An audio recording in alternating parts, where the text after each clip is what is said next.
हजूर नबी पाक सल्लल्लाहु अलैहि वसल्लम की दुनिया में आमद के वक्त मक्का की तकरीबन 1.5 लाख की आबादी थी और उन 1.5 लाख लोगों में 20 लोग ऐसे थे जो बाकायदा लिखना पढ़ना जानते थे। और ये 20 लोग जो लिखना पढ़ना जानते थे ये उस वक्त के अपने उलमा कराम के चेले थे, जैसे आज उलमा कराम के चेले मसाजिद के मौलवी बने हुए हैं।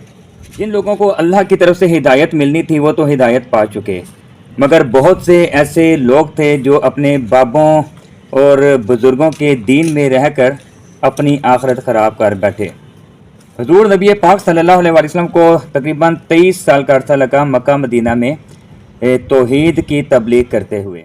आज दुनिया में 8 अरब की आबादी है और 8 अरब आबादी में तकरीबन 2.25 अरब मुसलमान हैं और बाकी जो 5.25 अरब हैं वो गैर मुसलमान हैं। और इन मुसलमानों में भी आटे में नमक के बराबर मुसलमान हैं जो सही दीन के रास्ते पर चल रहे हैं। अल्लाह ताला कुरान पाक में सही कहता है कि मैं जिन्नों और इंसानों से जहन्नम को भर दूंगा। हजूर नबी पाक सल्लल्लाहु अलैहि वसल्लम की तबलीग के वक्त मक्का के लोग भी यही समझते थे कि हम राह रास्त पर हैं, क्योंकि हमारे आबा अजदाद राह रास्त पर थे। इसी खुश फहमी का नतीजा ये निकला कि आज दुनिया में 8 अरब आबादी में सबसे बड़ा जो मज़हब है वो मुशरिकों का है और शिर्क के पैरोकार तौहीद से ज़्यादा हैं। गांधी साहब की एक तहकीक यहाँ पे बहुत ज़रूरी है और किसी हद तक मैं उस तहकीक से एग्री भी हूँ। उनके मुताबिक दुनिया में हज़रत आदम अलैहिस्सलाम से तौहीद का ही मज़हब चल रहा था, यानी कि इस्लाम का मज़हब चल रहा था। लेकिन ये जो दूसरे मज़ाहिब हैं ये तौहीद के मज़हब से टूटे हुए फ़िरके हैं। आप इसको यहूदियत, ईसाईयत या इस तरह के दूसरे अलहामी मज़ाहिब को देख सकते हैं।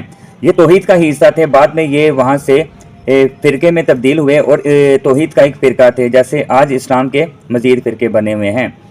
बाद में इन फ़िरकों ने एक बाकायदा मज़हब की शक्ल इख्तियार कर ली, जैसे आज मौजूदा दौर में आप इस्लाम से टूटे हुए फ़िरकों को देखते हैं। और एक बड़ी जमात जो उस वक्त भी खुश फहमी की शिकार थी कि हम बिल्कुल हक़ पर हैं, और आज भी उसी दीन तौहीद की एक बड़ी जमात ये समझती है कि हम हक़ पर हैं। लेकिन मुशरिकों की तादाद उस वक्त भी बहुत ज़्यादा थी और आज इस जमात में शिरक करने वालों की तादाद भी बाकी जमातों से सबसे ज़्यादा है। वो भी खुश फहमी का शिकार थी और यहाँ पे ये जमात भी खुश फहमी का शिकार थी। वो तौहीद से टूटी हुई एक जमात थी और ये तौहीद मज़हब इस्लाम से टूटी हुई एक जमात है। उम्मीद है कि ये बाकायदा एक मज़हब का रूप धार लेगी और आने वाली नस्लें इसको एक अलग मज़हब के तौर पर जानेंगी।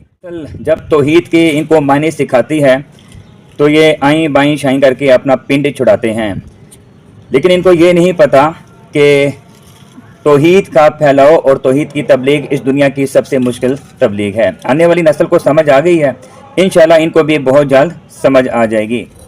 आज दीन इस्लाम से टूटी हुई ये सबसे बड़ी जमात जो अपने ज़ोम में ये एक सोच रखी हुई है कि हम तौहीद पर हैं, असल में यही मुशरिक और शिर्क को प्रमोट करने वाली जमात है और इसी ने नबी पाक सल्लल्लाहु अलैहि वसल्लम के दीन का मजाक उड़ा लिया है।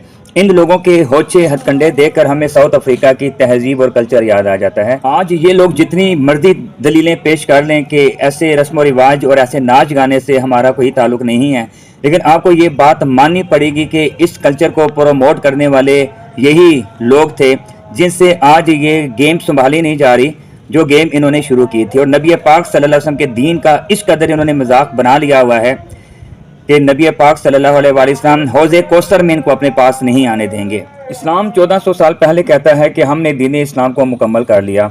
इनको न जाने ऐसी कौन सी बातें ज़रूरी महसूस हुई कि इन्होंने इस्लाम का हिस्सा ही बना लिया।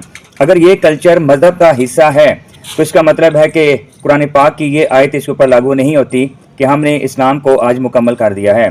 और अगर ये रस्म व रिवाज इस्लाम का हिस्सा नहीं है तो आपकी सोच और आपकी तबलीग के ऊपर एक सवालिया निशान है कि नबी पाक सल्लल्लाहु अलैहि वसल्लम के दीन का मजाक उड़ाने में आप लोगों ने कसर नहीं छोड़ी।